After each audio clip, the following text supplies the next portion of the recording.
যে দিল্লির মানে যে ভ্যাসেল থেকে বের হয়ে এসে সরকার একদম দলীয় অ্যাপয়েন্টমেন্ট দিয়েছে।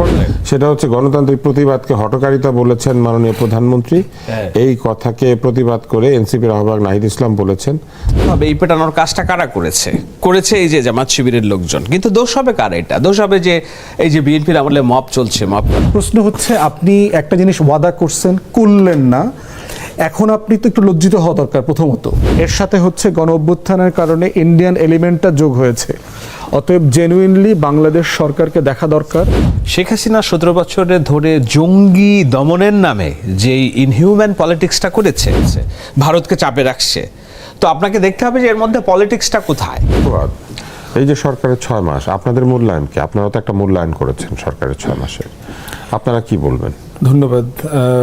প্রথম যেটা আমরা বলবার চেষ্টা করেছি যে রাজনৈতিক সহনশীলতা যেটা হারায় গেছিল গত 20 বছরে ফ্যাসিবাদের আমলে, সেটা মোটামুটি সরকার অক্ষুণ্ণ রেখেছেন। মাননীয় প্রধানমন্ত্রী, বিরোধী দলীয় নেতা, সংসদের বাইরে মাঝখানে কিছু পলিটিক্যাল রেটরিক, মেঠো বক্তব্য আছে, বাট মোটা দাগে সবাই যথেষ্ট সচেতন যে একটা সহনশীল জায়গাতে সবাইকে থাকতে হবে আর কি।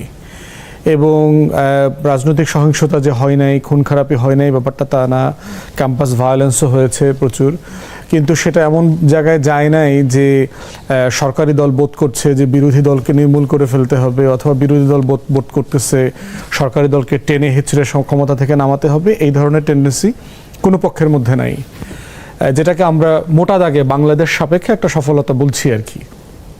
দ্বিতীয়ত যেটা হচ্ছে আমরা সফলতা বলেছি সেটা হচ্ছে যে আমাদের একটা ফরেন পলিসির অভিমুখ তৈরি হয়েছে, যে দিল্লির মানে যে ভ্যাসেল থেকে বের হয়ে এসে যে নিজের স্বার্থের ব্যাপারে নিজেরা কথাবার্তা বলা এবং সিদ্ধান্ত নিতে পারাটা, সেইটা আমরা বোধ করছি যে বর্তমান সরকার যথেষ্ট জনগণের যে সেন্টিমেন্ট আছে, অপোজিশন পলিটিক্যাল পার্টির যে সেন্টিমেন্ট আছে, সেগুলোকে মোটা দাগে ধরে তারা কাজ করছেন এবং এটাকেও আমরা স্বাগত জানিয়েছি। তৃতীয়ত হচ্ছে যে মাননীয় প্রধানমন্ত্রীর কথা শোনা, অ্যাপ্রিসিয়েট করা অথবা ভিন্ন মতকে গ্রহণ করবার যে কালচার, ওনার মৃতভাষী হওয়া অথবা সফটলি চলাফেরা করা, অপচয় রোধ করবার যে টেন্ডেন্সিটা, যে এক্সাম্পলগুলো উনি সেট করতে চাচ্ছেন, সেগুলো খুব ভালো জিনিস বলে আমরা বোধ করছি যে এটা একটা ভালো রোল মডেল হতে পারে। অন্যদিকে আমরা যেটা বোধ করছি যে সরকার 6 মাসের জন্য তার সফলতা যাচ করবার আসলে সময় এখনো আসে নাই, এটা আমরা ফিল করি। তবে রাইট কোর্স অফ অ্যাকশন নিচ্ছে কিনা, সফল হবার জন্য যে পথে এগোনো দরকার সে পথে তারা এগোচ্ছে কিনা, সেখানে যথেষ্ট ঘাটতি আমরা দেখতে পাচ্ছি। পার্টিকুলারলি আমরা যেটাকে বেঞ্চমার্ক ধরে আজকে ব্রিফিং করেছি সেটা হচ্ছে বিএনপির নিজস্ব 31 দফা। কারণ জুলাই জাতীয় সনদ নিয়ে তাদের ডিফারেন্স অফ ওপিনিয়ন আছে, তারা এটাকে অনন্ত প্রতারণার দলিল বলছেন, আবার বলছেন অক্ষরে অক্ষরে পালন করবেন। প্রতারণার দলিলও যে অক্ষরে অক্ষরে পালন করা যায়, এটা একটা হিস্টোরিক্যাল অ্যাচিভমেন্ট হবে যদি আসলে সত্যি করা যায় সেটা। আবার ধরেন গণভোটের গণরায় বাস্তবায়ন নিয়েও তারা বলছে তাদের উপর চাপিয়ে দেওয়া হয়েছে, তারা একমত ছিল না, এটা তাদের সাথে কনসাল্ট করা হয় না, এগুলো বলছে। এই জন্য আমরা বলছি যে আমরা এমন একটা বেঞ্চমার্ক ধরছি যে বেঞ্চমার্কটা বিএনপি নিজের বানানো, তার প্রস্তাবনা 31 দফা, এবং সেখান থেকে আমরা দেখিয়েছি যে 10 থেকে 12টা দফা ইতিমধ্যে তারা বরখেলাফ করেছেন, তারা ওখান থেকে অলরেডি সরে আসছেন, প্রচ্ছন্নভাবে বিপরীত কাজটা করেছেন। অনেকগুলো হয়তো আমরা যেটা বলি যে বাস্তবায়ন করবার সময় আছে, এখনো ধরেন নাই, করতে পারেন নাই। যেমন কি গুরুত্বপূর্ণ কোন জায়গা থেকে? প্রথমটা হচ্ছে ধরেন, প্রথম দফা হচ্ছে বিএনপির 31 দফার সংবিধান সংস্কার কমিশন করবেন। সংস্কারের আইডিয়া থেকে বিএনপি বের হয়ে আসছে, সে এখন সংশোধনীর আইডিয়াতে যাচ্ছে, যেটা ফান্ডামেন্টালি প্রবলেম্যাটিক, এবং এই নিয়ে আপনার সহ বিভিন্ন জায়গাতে আমরা কথা বলেছি। দ্বিতীয়ত ধরেন, সংবিধানের কাঠামোকে অগ্রাহ্য না করলে তো আপনি সংশোধনী না করে সংস্কার কিভাবে করবেন? সংবিধানটা তো আছে।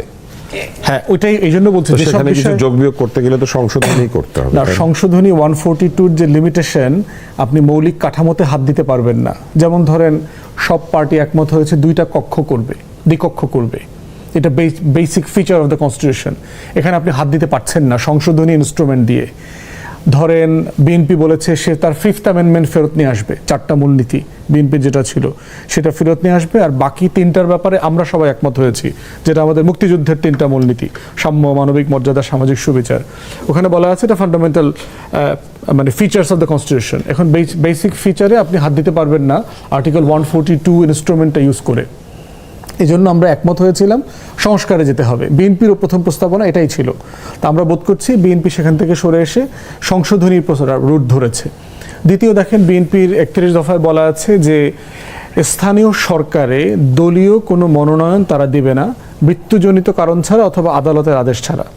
আপনি দেখেছেন ইতিমধ্যে বিভিন্ন সিটি কর্পোরেশনে, পৌরসভাতে, জেলা পরিষদে সরকার একদম দলীয় অ্যাপয়েন্টমেন্ট দিয়েছে, কিন্তু মনোনয়ন তো নির্বাচনের বেলায় না, ওইটা ওই অ্যাপয়েন্ট করবে, ওইখানে বলছে অ্যাপয়েন্ট করবে না, কোনো যে দলীয় লোকদেরকে অ্যাপয়েন্ট করবে না।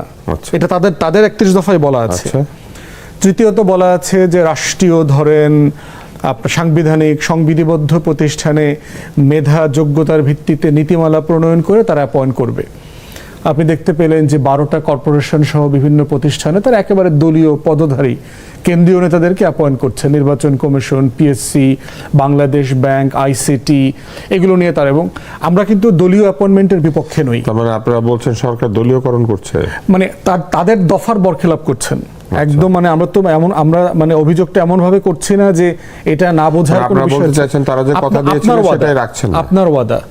বিএনপি বলেছে যে ধরেন স্পোর্টস থেকে শুরু করে কোনো প্রতিষ্ঠানে তারা দলীয় অ্যাপয়েন্টমেন্ট করবেন না।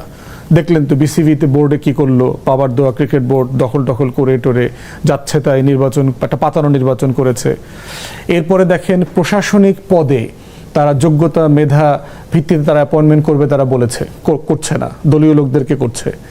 বিচার বিভাগ নিয়ে তারা বলেছে মাজদার হোসেন মামলার রায়ের ভিত্তিতে সচিবালয় প্রতিষ্ঠা, বিচারপতি নিয়োগের যে নীতিমালা এগুলো করবে। অন্তর্বর্তীকালীন সরকার করে গেছে, আপনি দেখলেন এটা তারা র্যাটিফাই করে নাই। বিএনপির 31 দফাতে আছে অর্থনৈতিক ব্যাংকিং খাতে সংস্কার আনবে। সংস্কার তারা কিভাবে আনলো দেখেন, ব্যাংকিং রেজলিউশন আইন তারা র্যাটিফাই করলো না। এনবিআর এর রিফর্ম যেটা প্রস্তাবনা আসছে সেটা তারা র্যাটিফাই করে নাই। ইসলামী ব্যাংক দখল প্রক্রিয়া আবার এদিক সেদিক করবার জন্য তারা চেষ্টা করলো। এরকম অনেকগুলো বিষয় আমরা মোটামুটি একটা আমরা 10-12টা জায়গা পেয়েছি। একই সাথে আরেকটা অভিযোগ আপনাকে একই সাথে দিয়ে দেই, সেটা হচ্ছে গণতান্ত্রিক প্রতিবাদকে হঠকারিতা বলেছেন মাননীয় প্রধানমন্ত্রী। এই কথাকে প্রতিবাদ করে এনসিপির আহ্বায়ক নাহিদ ইসলাম বলেছেন যে তাদের গণতান্ত্রিক প্রতিবাদকে হঠকারিতা বলা হচ্ছে। তারা বাস ভাঙচুর চায় না, রাস্তায় বসে বিক্ষোভ চায় না, কিন্তু রাস্তায় বসে বিক্ষোভ কিন্তু একটা বৈধ গণতান্ত্রিক আন্দোলনের পদ্ধতি। আপনার ঠিক আছে, কিন্তু পুলিশের কলার ধরে টান দেওয়া, তাকে মানে ফেলে দেওয়া রাস্তায়, এবং সে যদি তখন পাল্টা আইনি ব্যবস্থা নেয়, এটা তো এমন না যে আমি ফ্যাসিস্ট সরকারের বিরুদ্ধে আন্দোলন করছি, এটা তো এমন না যে আমি মাফিয়া সরকারের বিরুদ্ধে আন্দোলন করছি, আর এমন না যে আমাকে টিয়ার শেল মেরে আমাকে আমার বুকে গুলি করে মানুষ পাখির মতো গুলি করে মেরে ফেলছে, যেটা আমরা দেখেছি এর আগে।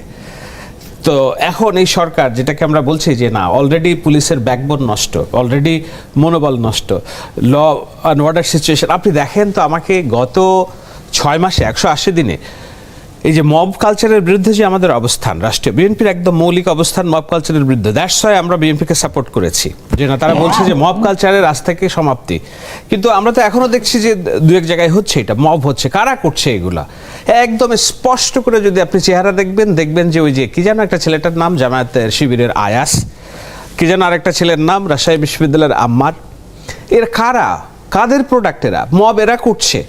এখন এদের ব্যাপারে সরকারের একটা শিথিলতা আমরা দেখতে পাচ্ছি, যে এটা হার্ট করছে মানুষকে, যে না কেন একটা মানুষ যখন আইন নিজের হাতে তুলে নেয় তাহলে কেন। আমি বঙ্গবন্ধুর কি বলে প্রতিষ্ঠাবার্ষিকী কি না কি যেন হইলো, আমি জানি না কবে কি হইলো না যেন, বঙ্গবন্ধুদের 32 নম্বরে ফুল দেওয়ার নাম করে মানে তারা যে একটা প্রচেষ্টা চালালো, সেখানে তো সরকার আছে, আইন শৃঙ্খলা বাহিনী আছে।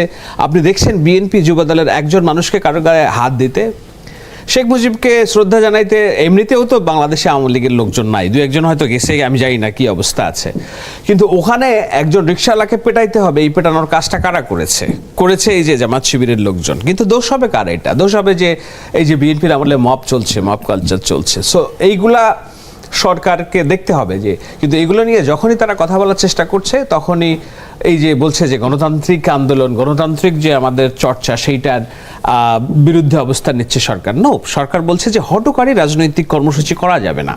তো সেই জায়গায় এই বেসিক প্রিন্সিপালে তো আপনাকে একমত থাকতে হবে, এটা হলো সরকারের অবস্থান।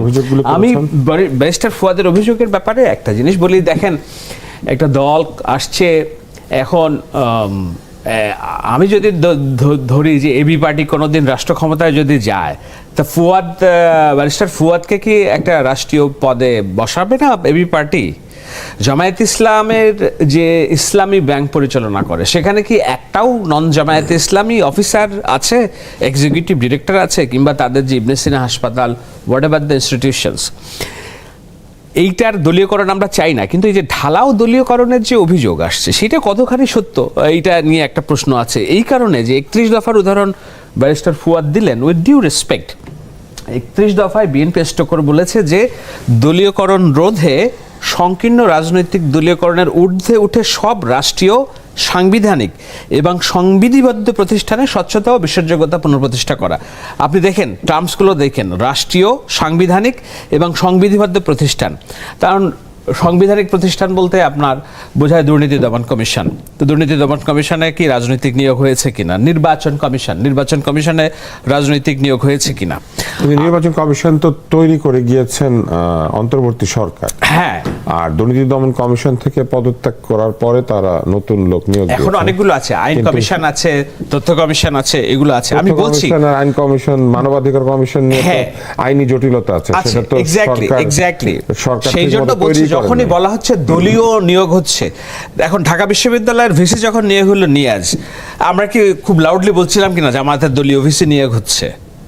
সেইটা যদি নির্দলীয় হয়ে থাকে তাহলে ওয়াই দলীয় হলে বলেন নাই কেন? না না, বলছি তো, মানে বলেন নাই কেন, মানে তখন তো এই অভিযোগের প্রশ্নই ওঠে নাই। জামায়াত এবং এনসিপি যেভাবে রাজনীতি করছে সংকীর্ণ দৃষ্টিভঙ্গি থেকে, সেটা তো ওই সময় আমরা করি না। যখন নিয়ে আমি এই জায়গাটা শেষ করি, তো প্রতিবাদ করে নাই। হ্যাঁ, না কেউ করে কি যায় না, কিন্তু আমি করেছিলাম। আমি বলেছিলাম যে না, এই নিয়োগটা নিয়ে আমাদের প্রশ্ন তুলতে হবে। তখন তো তুষার ভাই, আপনি তো, এখন তো আমরা অনেক কথাই বলি, তখন তো এগুলো নিয়ে হা করতে পারতাম না, না জানি আমরা জাতীয় গাদ্দার হয়ে যাই, ঐক্যের শত্রু হয়ে যাই। কিন্তু এইটা করতে করতে যে প্রশাসনের রন্ধ্রে রন্ধ্রে প্রত্যেকটা জায়গায় যে নির্দিষ্ট রাজনৈতিক দলের লোকজন তারা ডমিনেট করেছে ফর 2 আপনি কি বলতে চাইছেন যে ডক্টর মোহাম্মদ ইউনূসের সরকার জামায়াত ইসলামের প্রতি পক্ষপাত করেছিল? 100%। এটা আবার বলতে চাচ্ছেন কি? এটা আমি সবসময় খুব জোর গলায় জামায়াত ইসলাম তো অভিযোগ করেছে যে তারা বিএনপির প্রতি পক্ষপাত করেছে। এই সরকারের মধ্যে তো অন্তর্বর্তী সরকারের লোকজন আছে, মানে তারা কন্টিনিউ করছে। অন্তর্বর্তী সরকারের নিয়োগকৃত লোকদেরকে তো সরায় নাই এই সরকার। বিএনপির প্রতি পক্ষপাতিত্ব করলে তারা তো কেন নির্বাচন নিয়ে গড়িমসি করছে? তারা তো ওই শাসন ব্যবস্থার দ্রুত অবসান চাইতো, যে না, এইটা একটা বিমাতা সুলভ সরকার, আমাদের দিকে নজর দিচ্ছে না, আমরা একটা পার্লামেন্ট করে আর তাড়াতাড়ি আমাদের সরকার প্রতিষ্ঠা করি। No, they tried each and every way to stop the election. Asaduzzaman Fuad, আপনার কাছে প্রশ্ন। শাহেদ আলম বলছিলেন যে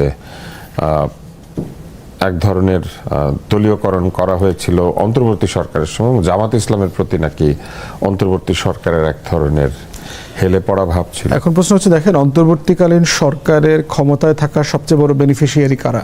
কারা ক্ষমতায় আসছে?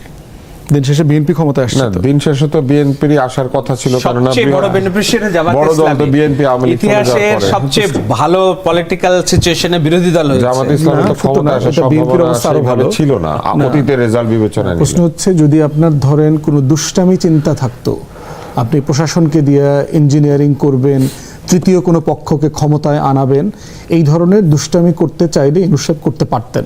দেশে বিদেশে তার সেই সক্ষমতা ছিল। আপনি রাস্তার আন্দোলন দিয়ে ইউনূস সাহেবের ক্ষমতা চ্যালেঞ্জ করতে পারতেন না, কিন্তু উনি দিন শেষে সেটা কখনো চাই নাই। উনি কনসিস্টেন্টলি রাস্তার আন্দোলন দিয়ে ক্ষমতা চ্যালেঞ্জ করা যেত না, পারতেন না। ইউনূস সাহেব কি আওয়ামী লীগের চাইতো বৃহত্তর সংগঠন? না, ওইটা না, তার আপনি সবাই জানেন, আমরা জানি দেশে বিদেশে না, বিকল্প রাস্তার আন্দোলন সেও তৈরি করতে পারতো। যদি তার দুষ্টামির প্ল্যান থাকতো, বিকল্প রাস্তার আন্দোলন সেও তৈরি করতে পারতো। চেষ্টাও করেন, বরং কনসিস্টেন্টলি তিনি নির্বাচনের ব্যাপারে একদম 24 সেপ্টেম্বরে জাতিসংঘে গিয়ে নিউ ইয়র্ক টাইমসের সাথে ইন্টারভিউতে যেটা বলেছেন যে আমি 25 ডিসেম্বর থেকে 26 জুন জুলাই এর ভিতরে আমি একটা কনভিনিয়েন্ট ডেটে ইলেকশন করে ক্ষমতা হ্যান্ড ওভার করবো, করছেন তো। মানে এর ভিতরে যে আপনার ষড়যন্ত্র দেখা, এটা দেখা, সেটা দেখা, এটা খুবই অন্যায় হবে আর কি ওনার প্রতি। ওনার অন্য সমালোচনা করেন, কিন্তু নির্বাচন রিলেটেড উনি ওনার পজিশন মোটেই বদলান নাই, বরং বারবার এই ব্যাপারে সকল দলের সাথে আলোচনা করেছেন। আচ্ছা, এখন শাহেদ ভাইকে একটু বলি, শাহেদ ভাই দেখছেন না যে কোথাও কোনো দলীয়করণ টরণ কিছু হয়েছে? এখন আমি কজনের নাম বলবো টলবো, আমি পুরো লিস্ট পড়ে শোনাইতে পারি। বাংলাদেশ ব্যাংকের গভর্নর দিয়ে শুরু করেন। উনি কি বিএনপি করেন? বিএনপি নির্বাচন কমিটির সদস্য ছিলেন এটা তো মানে আমিও তো বিএনপির জন্য কাজ করেছি, তার মানে আমার নিয়োগ হলে কি বলবেন দলীয় নিয়োগ হয়েছে? না, এটা তো আপনি নিজে তো নিজেকে দাবি করছেন, আপনি বিএনপির হয়েই কাজ করেন, আপনি বিএনপি কে ওন করেন, আপনি কেন বিএনপি হবেন না? সমস্যা তো নাই, আমি বলছি বিএনপি হইতে কোনো সমস্যা নাই। আমি বলছি তো আপনারা যখন দলীয়করণ বলছেন তখন তো আপনাকে দেখতে হবে যে না, যাকে নিয়োগ দেওয়া হচ্ছে তার স্কলারনেস, তার যে এডুকেশনাল হাইটটা কি। এখন দল করলে, আমি যেমন আগের দিন একটা কথা বলছি, এটা নিয়ে মানুষ খুব হাহা, মানে দল করলে স্কলার হওয়া যাবে না, কোনো সমস্যা নাই তো, বলেনি তো আমি তো কিছুক্ষণ আগে মাত্র বললাম যে আমি আপনাদের আপত্তি কি দলীয় তিনি অথবা দুইটাই যোগ্যতা নাই, যোগ্যতাও আপনি এবং ঋণ খেলাফি ক্রেডিবিলিটি সবকিছু মিলায়, মানে আপনি একটা আপনি রেগুলেটরি সার্টিফাইড অ্যাকাউন্টেন্ট না তিনি? অ্যাকাউন্টেন্ট তো ধরেন, অ্যাকাউন্টেন্ট, কিন্তু অ্যাকাউন্টেন্ট হওয়া মানে কি আপনি একটা ব্যাংকের মানে সেন্ট্রাল ব্যাংকের গভর্নর হতে পারবেন? আপনার একটা ব্যাংকিং ক্রেডিবিলিটি লাগবে তো।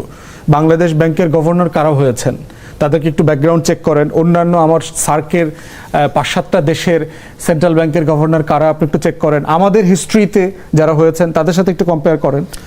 তারপরে হচ্ছে দলীয় লোক হইছে কিনা সেটা বলতেছি, যোগ্যতার আইসিটির যে চিফ প্রসিকিউটর অ্যাপয়েন্ট করলো বিএনপির দলীয় লোক, যে তাজুল ইসলাম সাহেবকে সরায় দিয়ে করলো। আর তাজুল ইসলাম সাহেব কোন দলের ছিল? ওই আলোচনা তো করতেছি না, আলোচনা আপনি করেন না, ঠিক আছে, কোনো সমস্যা নাই তো। প্রশ্ন হচ্ছে যে বিএনপি কাজটা করছে কিনা। আমি নীতিগতভাবে দলীয় লোকদের অ্যাপয়েন্ট করার বিপক্ষে নই, আমি এটার পক্ষে, কিন্তু আমরা বলছি যে 31 দফায় ভাই আপনি যেটা বলছেন ওটাই করেন। শুধু আপনি একটা নীতিমালা করেন, আপনি ওপেন ভেটিং এর প্রসেস করেন। আমার সিভিল ব্যুরোক্রেসি থেকে অ্যাপ্লাই করলো, আপনার দল থেকে অ্যাপ্লাই করলো, মিলিটারি ব্যুরোক্রেসি থেকে অ্যাপ্লাই করলো, প্রাইভেট সেক্টর থেকে করলো, এরপর আপনি ভেটিং করে ইন্টারভিউ করে অ্যাপয়েন্টমেন্ট করেন না, আমার কোনো সমস্যা নাই। আপনি যোগ্যতা বড় পদে কি আসলে অ্যাপ্লিকেশন করার কোনো সুযোগ আছে? বাংলাদেশে নাই, কিন্তু সারা দুনিয়াতে তো আছে। আমার মনে হয় এখানে কিন্তু এটাই তো আপনি ওয়াদা দিচ্ছেন। আপনি ওয়াদা দিলেন কেন? আপনি যদি করতে না পারেন মনে হয় ওয়াদা হয় না, একদম ওয়াদা না। প্লিজ আমি যখন কথা বলছি আমাকে বিস্কুট করিয়েন না। আমি যেটা বলছি বুঝে শুনে লেখাপড়া করে, আমেরিকার মতো জায়গাতেও আমি শেষ করে ফেলছি। আমি বলি যে হ্যান্ডপিক মানুষ নিয়োগ করে বলছে, শুধু তাই না, নীতিমালার ভিত্তিতে আমেরিকার সিনেট হিয়ারিং এর মডেলে তারা হিয়ারিং পর্যন্ত করবে, যাদেরকে আপনি অ্যাপয়েন্ট করবার আগে শুনানি করবেন। প্রশ্ন হচ্ছে আপনি একটা জিনিস ওয়াদা করছেন, করলেন না, এখন আপনি তো একটু লজ্জিত হওয়া দরকার প্রথমত। দ্বিতীয়ত হচ্ছে আপনি লজ্জিত না হয়ে ডিফেন্ড করতেছেন সব জায়গায়, করছি ঠিকই করছি, লোক নাই, আওয়ামী লীগে ভরা, এটা সেটা। প্রশ্ন হচ্ছে আপনি একটা ব্যাখ্যা দিতেন, কেন পাচ্ছেন না? বিএনপির দুইটা ব্যাখ্যা, যৌক্তিক ব্যাখ্যা হইতে পারত, কিন্তু বিএনপির এই তথাকথিত গান্ডুরাই কথাটা মতো বলতে পারতেছে না। প্রথমত হচ্ছে আপনি বলতে পারতেন যে ভাই আওয়ামী ফ্যাসিবাদের কারণে আমরা কাউকে ট্রাস্ট করতে পারতেছি না, যে আমার এই যোগ্যতা, আমার এজেন্ডা, আমার ম্যানিফেস্টো ক্যারি আউট করতে যেটা বলেন আপনি বলে দিয়েন না, কিন্তু তো এই কাজটা যে আপনি করছেন, আপনি তো একটা ব্যাখ্যা দেবেন যে আপনি কেন করতে পারলেন না, অথবা আপনি আগামী 1 বছর পরে করবেন। আপনি সারা দেশে যে আপনার লোকদেরকে সিটি কর্পোরেশনে, পৌরসভায়, জেলা পরিষদে দিলেন, এটা যে আপনার ওয়াদার বরখেলাফ হইল, আপনি এটা ব্যাখ্যা দিবেন তো, যে আমি কেন ইন্টারিমলি এই কাজটা করতে পারি। তো তারপরে যে 12টা কর্পোরেশন সরকারি প্রতিষ্ঠানে যে সরকারি নিয়োগ দিল, পিএসসিতে নিয়োগ দিয়েছে, নির্বাচন কমিশনে আপনি বিএনপির একজন লোক যিনি এই ডেপুটি সেক্রেটারি হিসেবে রিটায়ার করেছেন, বিএনপি রাজনীতি করছেন গত 5-7 বছর, ওনাকে আপনি এডিশনাল সেক্রেটারি করছেন। নির্বাচন নিয়েই তো বাংলাদেশে যত ঝামেলা, বিএনপি আওয়ামী লীগের যত রাজনৈতিক কেওয়াস। এটার কি আসলে কোনো উত্তর আছে? আমি দুটি অভিযোগ এনেছেন, একটা হচ্ছে দলীয় পছন্দের লোক নিয়োগ, আর একটা হচ্ছে অনেক ক্ষেত্রে তাদের যোগ্যতা প্রশ্ন করা যেতে পারে। আমি একটু ডামফাউন্ডেড। আমি রেসপেক্ট করি আপনার ফুয়াদ ভাইকে, উনি এডুকেটেড মানুষ। ডামফাউন্ডেড বলছি মানে আমি খুবই বুঝতেছি না যে না কেন এই অভিযোগটা আসছে। নির্বাচন কমিশনের যেই লোকের বিরুদ্ধে অভিযোগ, মানে এমন না যে তিনি আমার খুব পরিচিত কিংবা আমি তার ফ্যান, বাট এটা তো ঠিক যে আওয়ামী লীগের আমলে that man was been sacked from his job, তার জব থেকে বাদ রাখা হয়েছে, পলিটিক্যাল মোটিভেটেড একটা নিয়োগ। সরকারি চাকরি কি হয়? সরকারি চাকরি তো আপনি কাউকে বাদ দিতে পারেন না, আপনাকে ওএসডি করে রাখতে হয় কিংবা আপনাকে করে রাখতে হয়। এই সরকারও তো বাদ দিচ্ছে, অন্তর্বর্তী সরকার বাদ দিয়েছে। আমি বলছি তার ক্ষেত্রে যে অভিযোগটা আসছে, মিস্টার আলম ওনার নাম, এখন ওনাকে আওয়ামী লীগ সরকার, আমার কথা হচ্ছে তাকে তো আর অ্যাক্টিভ সার্ভিসে ফেরত আনা হয় না, তাতে বয়স নাই, কিন্তু ওই লোকের তো বয়স আছে। ডিসি কোহিনুরকে কেন ফেরত আনা আসছে, যে এতগুলো বছর সার্ভিস থেকে তাকে আউট করে রাখা হয়েছিল? তাকে কি কোথাও খুব বড় পদায়ন করা হয়েছে বাহিনীতে, তার রেসপেক্ট দিয়ে যে না তুমি সরকারি চাকরি করতা, এইটার সত্য কথা বলার কারণে তুমি বিন ডিসপ্লেসড হয়েছিল, ওকে আমরা এই গভর্নমেন্ট জনগণের সরকার তোমাকে তোমার জায়গায় ফেরত দিলাম। আমি কি ডিসি কোহিনুরকে দলীয়ভাবে ফেরত আনছি? সরকারও কি এরকম বহু মানুষের আবার চাকরিচ্যুত করছে না, তা আবার বহু মানুষকে রুজি করে রাখছে না? আছে যে যার তাহলে তো বিরুদ্ধে, সেটাই হলো না যে যার বিরুদ্ধে হত্যাকাণ্ডের অভিযোগ, তো এগুলা নিয়ে এবং পরবর্তীতে অনেক ভিডিও বের হয়েছে যে আজকে ডাকসু ইলেকশনে যারাই ম্যাক্সি 80% ছেলে মেয়ে দেখা যাচ্ছে যে শিবিরের হয়ে, তারা এই ছাত্রলীগের হয়ে স্লোগান ধরছে, রাজনীতি করছে। এখন এটা এমন হয়ে গেছে সর্বাঙ্গে ব্যথা, ওষুধ দেবেন কোথা আর কি। আপনি ইলেকশনের পরে দেখেন, ইলেকশনের আগে সোশ্যাল মিডিয়াতে ঢুকতে পারতেন না, মনে হলো যে জামাত ইসলাম ক্ষমতায় যাবে, সব বেহেশতে যাবে দাঁড়িপাল্লে। নির্বাচন হয়ে গেছে, আমরা যাদের বিরুদ্ধে ওই সময় লড়াই করেছি, ইনক্লুডিং ফরাসি পীর কিংবা ওই নিউ ইয়র্কের পীর, এরা সব ভোল পাল্টে আবার দেখেন যে বিএনপির সবচেয়ে বড় মানে ওয়েলুশার হয়ে গেছে। এরই মধ্যে নজরুল ইসলাম খান বলেছেন শিগগিরই জনপ্রশাসন সংস্কার কমিশন গঠন করবে সরকার। তাহলে আরেকটা সংস্কার কমিশন তারা তৈরি করবেন, একটা ওয়াদা মনে হয় রাখবেন। তো এরকম কোন কোন কমিশন নিয়ে আসলে ফুয়াদ আপনাদের আপত্তি রয়েছে? যেমন নির্বাচন কমিশন নিয়ে আপনি বলেছেন, তথ্য কমিশন হয় নাই এখনো, এবং মানবাধিকার কমিশন এই কমিশনটা গঠন করার প্রয়োজন নাই। অন্তর্বর্তীকালীন সরকারের সময় জনপ্রশাসন সংস্কার কমিশন একটা হয়েছে, বিস্তারিত রিপোর্ট দিয়েছে, সেখানে ডিটেইল। ওই যে যেখানে একজন বলেছিল যে পড়াশোনা করে আসেন, একটা ছেলে বলেছিল এরকম। হ্যাঁ, ওইটাই তো রিপোর্ট খুব ভালো। ওই আলোচনাতে মানে ইয়েতে না, গসিপে যাওয়ার দরকার নাই, খুবই সাবস্ট্যান্সিয়াল রিপোর্ট দিয়েছেন। এর আগেও জনপ্রশাসন নিয়ে অনেকগুলো ভালো রিপোর্ট হয়েছে বাংলাদেশের বিভিন্ন সরকারের সময়। যেটা দরকার, এনফোর্সমেন্ট দরকার, মানে কমিশন করে সময় ক্ষেপণ করা প্রয়োজন নাই। দেখেন কমিশনের আলোচনাতে আমাদের দুদকের ব্যাপারে বলা হচ্ছে যে এখনো কাউকে অ্যাপয়েন্ট করা হয়নি, কিন্তু আপনি এদেরকে বাদ দিলেন কেন, বাদ দিতে বাধ্য করলেন কেন? কারণ যারা ছিলেন তারা কিন্তু সব বিএনপি ঘনিষ্ঠ মানুষ। যিনি প্রধান ছিলেন তিনি অত্যন্ত সৎযোগ্য মানুষ এবং বিএনপি ঘনিষ্ঠ মানুষ, কিন্তু তিনি এস আলমকে অথবা বাংলাদেশের, তারপরে দেখেন গুম প্রতিরোধ আইন এবং মানবাধিকার বিষয়ক তার একটা কমিটমেন্ট ছিল 31 দফাতে, সেখানে দেখেন গুম প্রতিরোধ আইন বাতিল করে দিয়েছে, মানবাধিকার কমিশনের গঠন প্রক্রিয়ার যে আইন সেটা বাতিল করে 2টা নতুন আইন প্রস্তাব করেছে। এখন প্রস্তাবিত আইনে দেখবেন যে প্রবলেম কোথায়, গুমের অভিযোগটা কার বিরুদ্ধে আসবে? আইনশৃঙ্খলা বাহিনীর সদস্যদের বিরুদ্ধে আসবে। তদন্ত কে করবে? আইনশৃঙ্খলা বাহিনীর সদস্যরা তদন্ত করবে। এখন অন্তর্বর্তীকালীন সরকারের সময় যে অধ্যাদেশটা তারা প্রস্তাব করেছিলেন সেখানে বলা ছিল মানবাধিকার কমিশনের নিজস্ব তদন্ত কর্মকর্তারা এটা তদন্ত করবেন, কিন্তু সেটা বাদ দিয়ে 2009-এর আওয়ামী আমলের যে ফ্রেমওয়ার্ক ছিল সেখানে পাঠিয়ে দিয়েছে আইনটাকে। বলা হয়েছে যে বাদী যিনি, তিনি যদি আইনশৃঙ্খলা বাহিনীর বিরুদ্ধে অভিযোগ করে প্রমাণ করতে না পারেন তার 5 বছরের সাজা হবে।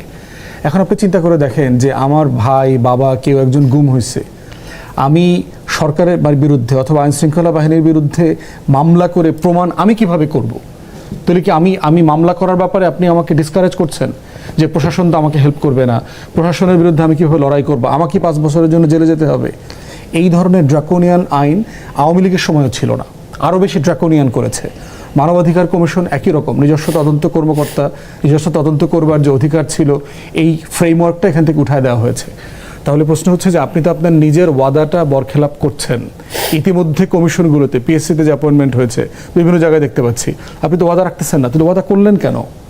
প্লাস হচ্ছে আপনি যদি এক্সট্রিম রিয়েলিটিতে আপনাকে ওয়াদা করতে হয়েছিল এরকম হয়, তাহলে আপনি জাতির উদ্দেশ্যে একটা ব্যাখ্যা দেবেন যে আমি এই দফাটা এই মুহূর্তে আমি এনফোর্স করতে পারছি না, এটার একটা যৌক্তিক কারণ আছে, আপাতত আমি সাসপেন্ড করছি।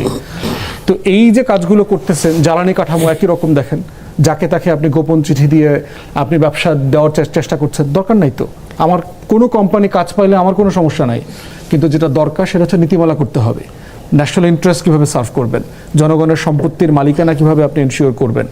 আগে যেগুলো আপনি জ্বালানি সেক্টর বিভিন্ন প্রাইভেট কোম্পানিকে দিয়েছেন সেগুলো যে ফাংশন করে নাই, আপনি দিলে পরে এটা বেটার কীভাবে ফাংশন করবে, এটার একটা ব্যাখ্যা দিতে হবে। তো বেটার এনফোর্সমেন্ট, অ্যাকাউন্টেবিলিটি আপনি কোথায় রাখবেন, সেই জায়গাগুলো আমরা স্মরণ করায় দিচ্ছি যেন এই পথ ভুল পথে না গিয়ে হোঁচট না খান। শাহেদ আলম, আমরা কিন্তু এটা দেখছি যে সরকার কোনো কোনো ক্ষেত্রে হয়তো বেশ তাড়াহুড়াও করছেন কিছু নিয়োগে, কিছু নিয়োগ নিয়ে প্রশ্ন উঠেছে। একটা কথাও শোনা যায় যে সরকারের মধ্যে এরকম একটা চিন্তা ভাবনা আছে যে না পারলে পরে বদল করে দিবে, কিন্তু কাউকে নিয়োগ দিলে 6 মাস 1 বছর তাকে সুযোগও দেওয়া উচিত, এটাও তো একটা কথা। এরই মধ্যে আল কায়েদা নিয়ে জাতিসংঘের যে সতর্কতা সেটাকে তেমন আমলে না নেওয়ার কথা বলেছেন স্বরাষ্ট্রমন্ত্রী। তিনি বলেছেন যে তিনি জাতিসংঘের প্রতিবেদন পড়েন নাই, পত্রিকার মাধ্যমে জেনেছেন, আর সতর্কতার বিষয়টাতে আমলে নিচ্ছে না সরকার। তিনি আল কায়েদার তৎপরতা নিয়ে জাতিসংঘের সতর্কতা সম্পর্কে একটা গণমাধ্যম কর্মীদের প্রশ্নের জবাবে এটা বলেছেন। এখন 3টা ব্যাপার রয়েছে। একটা হচ্ছে জাতিসংঘের ফলকার ট্যুর যখন কোনো প্রতিবেদন দেয় সেটাকে খুবই গুরুত্বের সাথে নেওয়া হয়, কিন্তু এটাও তো একটা সতর্কতা। এটার কোনো গুরুত্ব কি আসলেই নাই, বা না নেওয়াটা কি ঠিক হচ্ছে কি না, এটা একটা।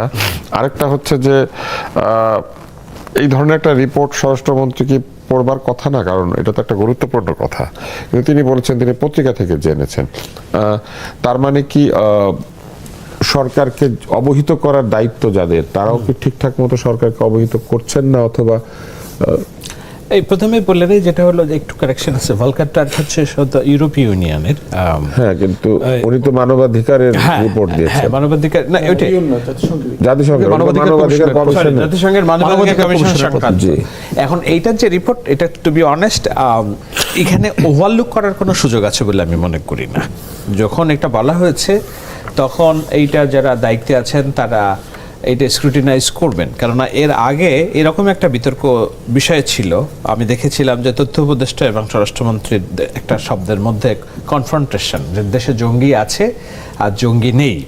তো সেইখানে আমি একটা নিউট্রাল গ্রাউন্ড থেকে আমি বলেছিলাম, সেই সময় বলছি, এখনও বলছি, যে আপনি সমস্যা নেই বলে সমস্যাটাকে বালিশের নিচে, খাটের নিচে যদি লুকিয়ে রাখেন, রেখে বলেন যে সমস্যা নেই, তাহলে ওইটা আগুন লেগে আপনার ঘর পুড়ে যাবে। আপনাকে যেটা বলতে হবে, অ্যাপ্রোচ চেঞ্জ করতে হবে। কি সেই অ্যাপ্রোচ? সেটা হলো শেখ হাসিনা 17 বছরে ধরে জঙ্গি দমনের নামে যেই ইনহিউম্যান পলিটিক্সটা করেছে, দাড়ি টুপি দেখলেই মানুষকে তকমা দেওয়া, দাড়ি টুপি থাকা, একটু বেশি নামাজ কালাম পড়া যেন একেবারে অপরাধ হিসেবে গণ্য হতো, শুধুমাত্র জঙ্গি তকমা দিয়ে যে রাজনীতিটা করেছে, আমরা তো ওই রাজনীতির কবর রচিত হয়েছে 5 আগস্ট। কিন্তু তাই বলে জঙ্গি নাই বলাটা এটাও এক ধরনের মানে উদাসীনতা বলে আমি মনে করি। আপনাকে জিনিস যেটা বলতে হবে যে ধর্মীয় উগ্রপন্থার যে মানুষ, তারা সব কালেই ছিল, এখনো আছে, তারা যেন আর বাড়বাড়ান্ত না হয়। আপনাকে শেষ করি, সরকার যে বলছে আল কায়েদার বিষয়ে নাই, কিন্তু আপনাকে এটাও দেখতে হবে ফাত্তা কম্ব্যাট নামক একটা অর্গানাইজেশনের বিরুদ্ধে ধরা পড়েছে, হ্যাঁ, অভিযোগ এসেছিল। সরকার এক বিন্দু দেরি করেছে কিনা ধরতে। আর্মির ভেতরে একজন অফিসারকে, এরা যদি থাকেই তাহলে আবার নাই বলছে কেন? না, কিন্তু এদেরকে আপনি আল কায়েদা বলবেন কিনা, নাকি মানে নানান ফরম্যাটে উগ্রপন্থার মতদর্শ সেইটা, নাকি জঙ্গি বলবেন কিনা? বলে নাই, জাতিসংঘ আলাদাভাবে বলেছে এবং একটা প্যারার মধ্যে এটা লিখেছে যে ওই রিপোর্টটার মধ্যে, যে রিপোর্টে বলা হয়েছে যে এদের তৎপরতা বৃদ্ধি পাওয়ার যথেষ্ট সম্ভাবনা রয়েছে। সম্ভাবনা তো সব জায়গাতেই আছে। আপনাকে এই যে ইসলামিক ডানপন্থার ইনসার্জেন্স, এইটা তো একটা থ্রেট, রিয়েল থ্রেট, কিন্তু এদের যে গ্রাউন্ড, এদের যে হাব, এদের যে হারবার পাকিস্তান, সেই পাকিস্তানের সাথে যুক্তরাষ্ট্রের সম্পর্কে দেখেন কি, দহরম মহরম, ভাই ব্রাদার একসাথে ঘুমায়, খায়, দায়, বাথরুমে যায়, এরকম একটা অবস্থা হয়ে গেছে। ভারতকে চাপে রাখছে। তো আপনাকে দেখতে হবে যে এর মধ্যে পলিটিক্সটা কোথায়, মানে কেন জাতিসংঘ এখন হঠাৎ আল কায়েদা নিয়ে কথা বলছে, what they want from us, তারা কোনো দেন দরবারের চেষ্টা করছে নাকি, এগুলো অনেক পলিটিক্যালি মোটিভেটেড জিনিস থাকে। জাতিসংঘের কি রাজনৈতিক উদ্দেশ্য থাকে? অবশ্যই আছে। জাতিসংঘ এই যে পলিটিক্যাল অর্গানাইজেশন, কেন থাকবে না? তারা নানান জায়গার নানান এটাকে কি বলে হিসেবে কাজ করে, পলিটিক্যাল কনফ্লিক্ট রেজলিউশনে কাজ করে না। আমাদের জাতিসংঘের শান্তি বাহিনী আছে না, শান্তিরক্ষা মিশন আছে না? হ্যাঁ, কিন্তু সেটা তো এক ধরনের নিউট্রালিটি, তাদের তো পলিটিক্যাল উদ্দেশ্য। আমি বলছি তো, আপনার দেখতে হবে যে তাদের চাওয়ার জায়গাটা কি, তারা কি চায় আমাদের এখানে, মানে তারা হঠাৎ করে এটা, আমি কিন্তু বলছি না যে আল কায়েদা নাই, আল কায়েদা পারে, হ্যাঁ, মানে এই ধরনের মন্তব্য থেকে দিয়ে তারা কি চাইতে পারে আমাদের কাছে? এইটা তারা চাইতে পারে যে, হইতে পারে যে না, তারা আরো এইখানে এটাকে কি বলে, সরকার মানে তাদের মিশনের, মানে সরকার বিব্রত হোক সেটা চায়, যাতে করে সরকার তাদের কথা আরো বেশি শোনে, পশ্চিমা রাষ্ট্রের কথা। এটা তো হইতেই পারে, মানে আমাদের তো একটা ফরেন পলিসিতে যেটা ফুয়াদ ভাই বললেন যে না আমাদের একটা শিফট আমরা দেখতে পাচ্ছি, সেলফ রিলায়েন্স এবং সেলফ কনফিডেন্সের একটা জায়গা দেখতে পাচ্ছি, যেখানে জিএম কাদের বলছেন যে ভারতের কথা অমান্য করলে বিপদ হবে, সেখানে গভর্নমেন্ট স্ট্রেট বলতেছে যে না আই নিড মাই, আমার এইগুলো লাগবে তারপর আমি তোমার কাছে যাব। সো আমরা দেখতে পাচ্ছি এখন এটা নিয়ে আমার স্ক্রুটিনাইজ করতে হবে। আমি এখনই হয়তো স্পষ্ট ব্যাখ্যা আমি দিব না যে কোথায় এটার আছে। আরেকটা প্রশ্ন যেটা করছিলেন আমাকে বলছিলেন একদম শুরুতে, স্কিপ করে গেছি মনে হয়, ওইটা হচ্ছে যে এই যে দলীয় যে অভিযোগগুলো ফুয়াদ করেছেন বিভিন্ন কমিশন নিয়ে, এবং ফুয়াদ কিন্তু পরিষ্কারভাবে দেখিয়ে বলেছেন, যেমন মানবাধিকার কমিশন, গুম কমিশন, এবং তদন্তের বিষয়টি যে গুম কমিশন আইনে পুলিশের হাতেই বা আইন শৃঙ্খলা রক্ষাকারী বাহিনীর হাতে আগের মতো দিয়ে দেওয়া হয়েছে এবং 5 বছরের জেলের বিধান রাখা হয়েছে। আমি বলি এই ইস্যুসগুলো, এগুলো যেহেতু এটা ভালো যে এইসব বিষয় নিয়ে আলোচনা হচ্ছে, এগুলো হওয়া ভালো।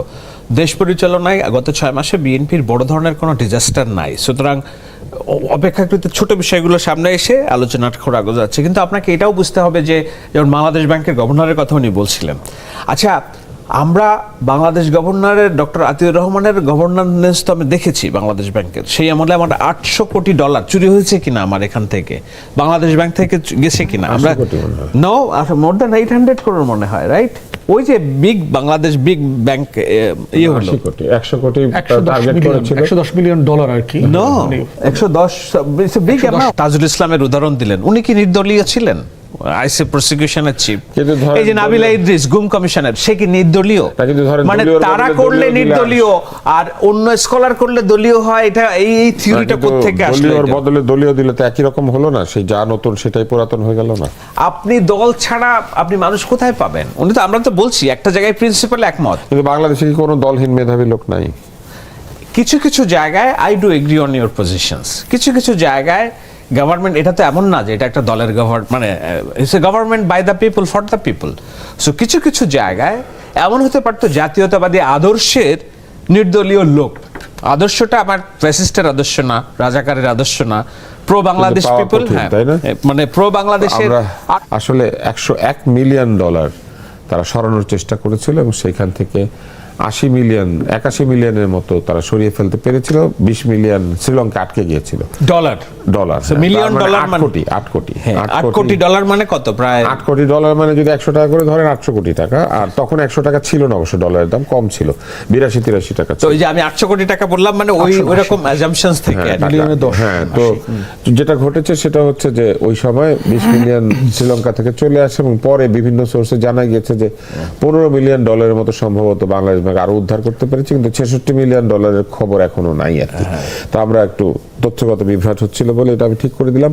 ফুয়াদ, এতক্ষণ শাহেদ আলম যেটা বললেন আপনার তার প্রেক্ষিতে কি বলার আছে? কেননা এটা তো ঠিক যে এক ধরনের দ্বিধাদ্বন্দ্ব আমরা দেখতে পেয়েছি। কিছুদিন আগে একটা নিয়োগ নিয়ে কথাবার্তা হয়েছে, টেলিভিশনে ডিজি নিয়োগ করা হয়েছে, অনেকেই বলেছেন যে এটা অভিজ্ঞতার ক্ষেত্রে ঘাটতি হতে পারে, এরকম সমালোচনা। যদিও আমি ব্যক্তিগতভাবে মনে করি যে হতেই পারে, এটা তো টিভির ডিজি এমন বিষয় না যেটা নিয়োগ করা যাবে। আমি একটু আপনার আগের টপিকটা নিয়ে কথা বলি, যেটা ধর্মীয় উগ্রবাদ নিয়ে আপনি যেটা ধর্মীয় উগ্রবাদ নিয়ে একটা বক্তব্য এসেছে। আমি এটা নিয়ে অনেকবার কথা বলেছি আর কি, যে ইউনাইটেড নেশনস সিকিউরিটি কাউন্সিলের যে আপনার মনিটরিং একটা ইউনিট আছে, তাদের একটা 38তম সভা ছিল, তার রিপোর্টে আসছে এবং অ্যাটেম্পটিং বলা হচ্ছে যে বাংলাদেশে ধর্মীয় উগ্রবাদের কিছু সেল ডেভেলপ করবার জন্য নড়াচড়া দেখতে পাচ্ছি, মানে আবার মাথাচাড়া দিয়ে উঠছে। এক্স্যাক্টলি। এবং এটার অ্যাফিলিয়েশনটা হচ্ছে আল কায়েদার ইন্ডিয়ান ব্রাঞ্চ, যেটা এই ব্রাঞ্চের একটা অ্যাফিলিয়েশন।